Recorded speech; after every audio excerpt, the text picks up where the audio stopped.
This is the Morning Swim Show for Wednesday, July 13th, 2011. I'm Jeff Cummings, and in the Finis Monitor today, we have Dave Walters, who will be representing the United States in a couple of weeks at the FINA World Championships in Shanghai, China. And Dave joins us right now in the Finis Monitor from Los Angeles. Dave, welcome back to the show. How you doing? Good. Just enjoying myself here in sunny Southern California, getting ready to sit on a plane for 20 hours. Well, we'll get to where you're going in a little bit, but on a scale of 1 to 10, what's your excitement level right now for World Championships? Pretty low. I'm not a big person to be excited to get on a plane, but I'm pretty excited. This morning we were all supposed to go pretty easy, but getting ready for the meet, I decided to do a broken 200. Probably shouldn't have done that, but always try to be a little overconfident going into a meet. But it's going back to China and bringing back some ideas of how things went in Beijing and try to improve each year. Well, if you don't mind me asking, how did you do on that broken 200? It was good for a Monday morning. Well, I still have a little bit of resting to do, but pretty much just did 450s on a minute. Holding 27 mids to 27 highs. Just going to a flip real easy, not trying to push it. Just swim, relax, and try to swim it the way I want to do it at Worlds.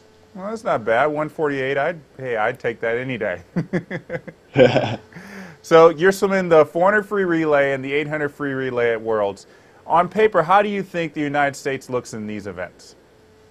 We look like we're set up fairly well, but I would say that I feel like this is going to be the most competitive year for Team USA, knowing how competitive the Russians are and the Japanese, and as well as Australia. I feel like the world is getting faster and faster every year, and that just makes it a little more exciting and makes the selection process for going into the finals relays a lot more challenging for the coaches, because the relays are going to be a lot closer than in the past, and I think it's going to be pretty exciting to see how we all do and match up, and how the coaches select the relays for the evening swims. Yeah, I was going to talk about that. You got to swim in the prelim. Some of you guys have to make the spot in the finals. When you're swimming in those prelim relays, is there any kind of tension between the other guys, knowing that you're all fighting for one or two other spots, or are you still kind of really a good cohesive team?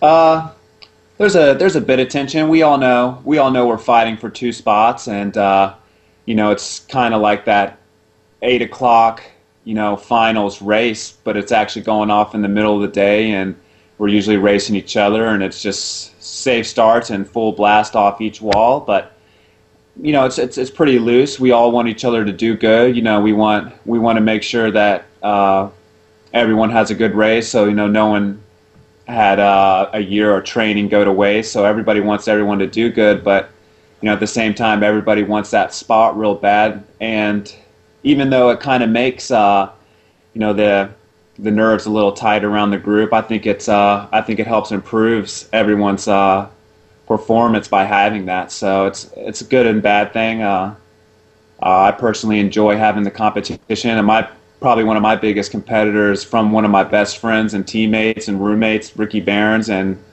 a lot of people look at us thinking that we're big competitors and probably hate each other, but we're actually best buds, and we hang out a lot, and we love to see each other do good. But don't get me wrong, I'll try 10 times harder to beat them on those last 5 meters. But it's fun racing. Yeah, I would imagine so. So as you said earlier, you're about to get on a plane for a 20-hour trip, and you guys are going to have a training camp in Australia. And when this show airs on swimmingworld.com, you guys will already land it. So tell me, what's the main goal for you individually and for the team at these training camps? It's real sporadic. Everyone's always doing.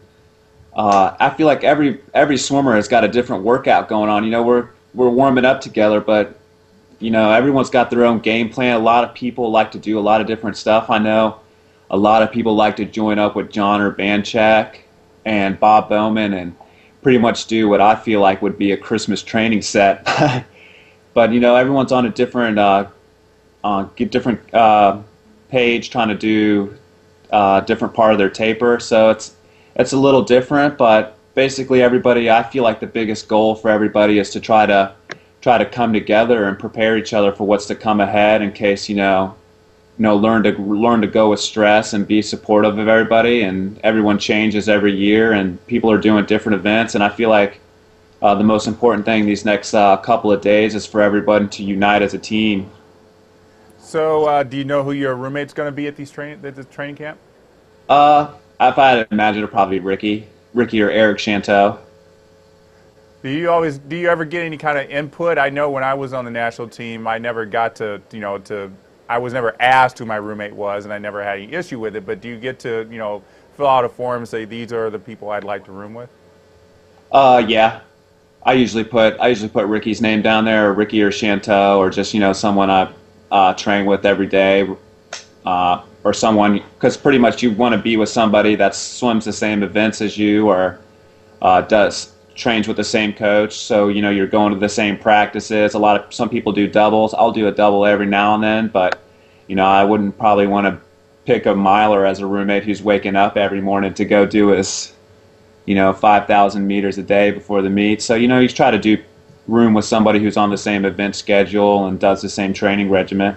Definitely makes sense. So you mentioned Ricky and Eric Chanteau, who you're training with out there at Trojan Swim Club. How's the transition been going for you? It's been a good transition. It's been really a different change and a unique style of training. I would say with Coach Dave Salo, I don't really think we practice. I feel like we race. I feel like every day it's not like we're going to practice, where every day we're showing up to a meet, and it's got a high excitement level to work out. And I'm also back on the beach. I grew up on the beach back in Virginia, and I'm happy to be able to put my feet in the sand every day, and it helps me keep me happy. And it's been a good change, and it's something that I kind of did at the last minute, but I don't want to ever have to look back on my career thinking, maybe what if I did this, or change something. So I've tried to look at the idea from my head and not my heart. Probably miss Austin a little bit, though, I bet. Oh yeah. I tell you what, the only thing that I don't like about this place is being in a car. I tell you what, wherever you go, there's traffic. Yeah, that's definitely always the downside of living in LA. Dave, I understand you're going to be shooting some video for swimmingworld.tv and on your travels, and we look forward to seeing that, as well as seeing you race in the pool. Oh yeah, I get a lot of good feedback from my recent video posts, and I think it's a good way to show people kind of like what goes on behind the scenes, and lets people know a little bit more about me, and try to shoot a couple of videos, put them up, and let people kind of give them an inside feel what's going on. Hopefully maybe we'll get some card action on, maybe a little scenery of where we're staying at, and just kind of give everyone an update of how things are going. Yeah, a little peel back the curtain, as it were. Well, Dave, as I said, you're on your way to Australia. Have safe travels to there and also to China, and as always, best of luck to you at Worlds. Oh, thank you very much. All right, that's Dave Walters joining us in LA before he hops on a plane across the Pacific. I'm glad he joined us. That's going to do it for the show today. I'm Jeff Cummings. Thanks for watching.